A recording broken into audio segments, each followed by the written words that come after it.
బీహార్ శాసనసభ ఎన్నికలతో పాటు దేశవ్యాప్తంగా మొత్తం 8 ఉప ఎన్నికలకు 8 అసెంబ్లీ ఉప ఎన్నికలకు సంబంధించిన నోటిఫికేషన్ ఈరోజు కేంద్ర ఎన్నికల సంఘం విడుదల చేసింది. బీహార్కి 2 దశల్లో ఎన్నికలు జరగబోతున్నాయి. నవంబర్ 6, నవంబర్ 11న 2 దశల్లో బీహార్ ఎన్నికలు జరగబోతున్నాయి.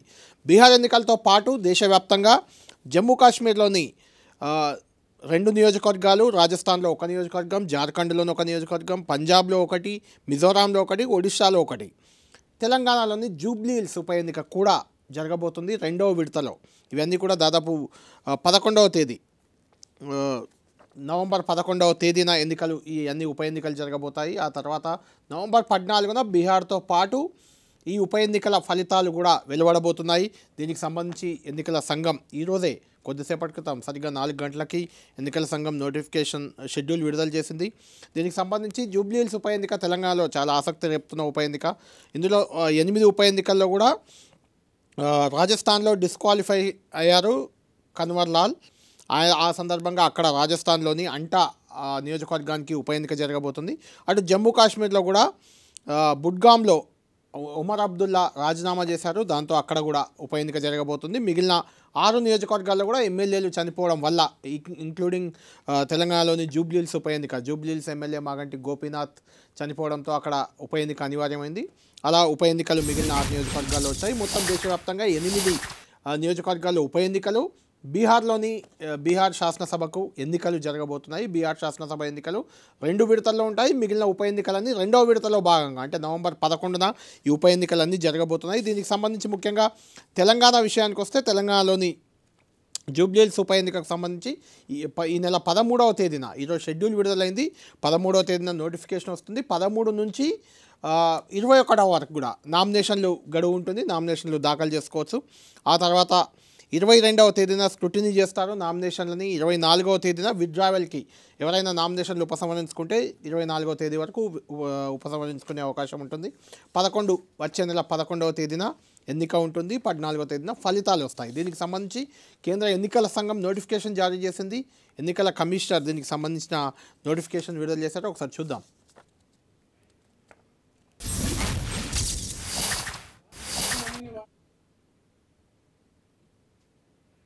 जुबली हिल्स, पंजाब में तरन तारण, मिज़ोरम में दंपा, उड़ीसा में नौपदा।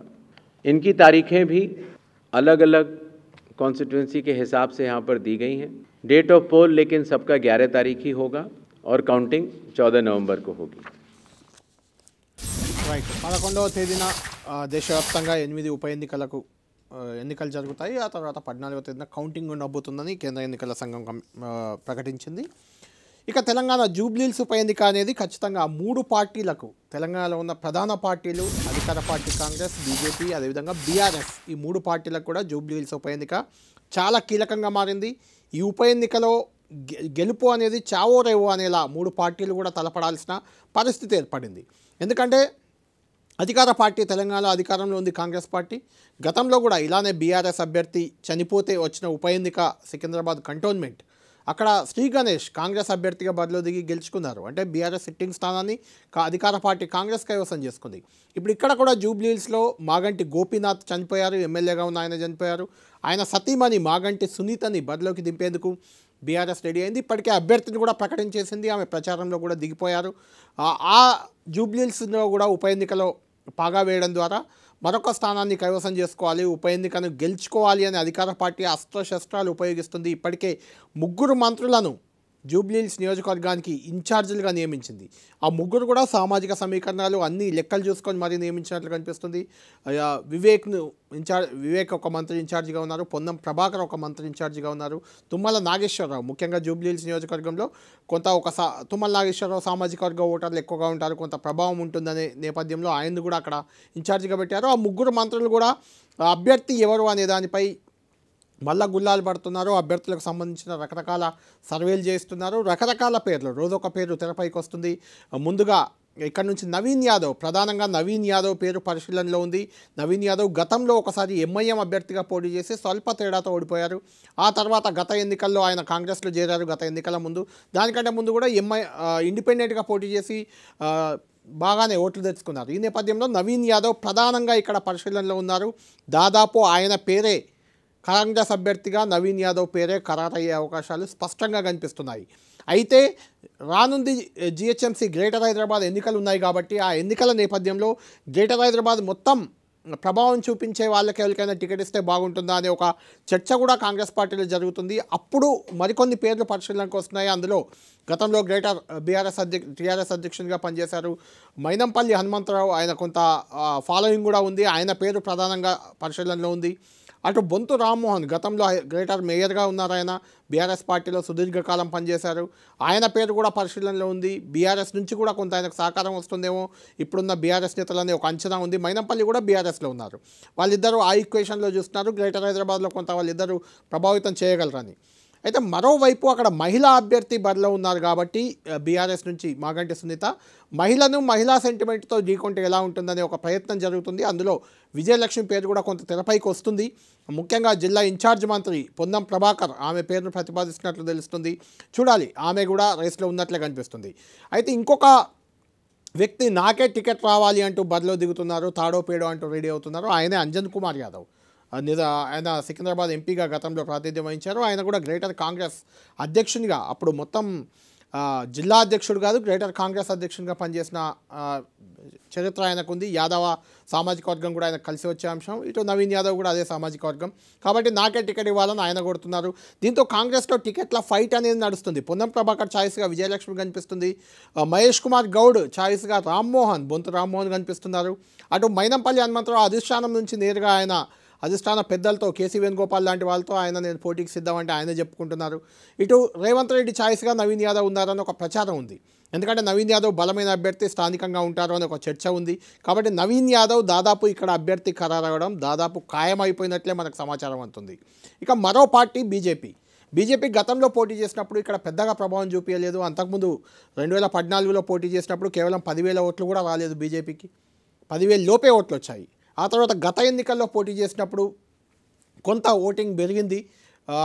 దీపక్ రెడ్డి పోటీ చేశారు. ఆ దీపక్ రెడ్డికి 30,000 వరకు ఓట్లు వచ్చాయి. 27,000 అరౌండ్ అలా. ఆయన్నే ఇప్పుడు మళ్ళీ రేస్లో ఉన్నారు. దీపక్ రెడ్డి ప్రధానంగా ఇక్కడ మళ్ళీ బరిలోకి దిగే అవకాశం కనిపిస్తుంది. కిషన్ రెడ్డి సొంత నియోజకవర్గం ఇది.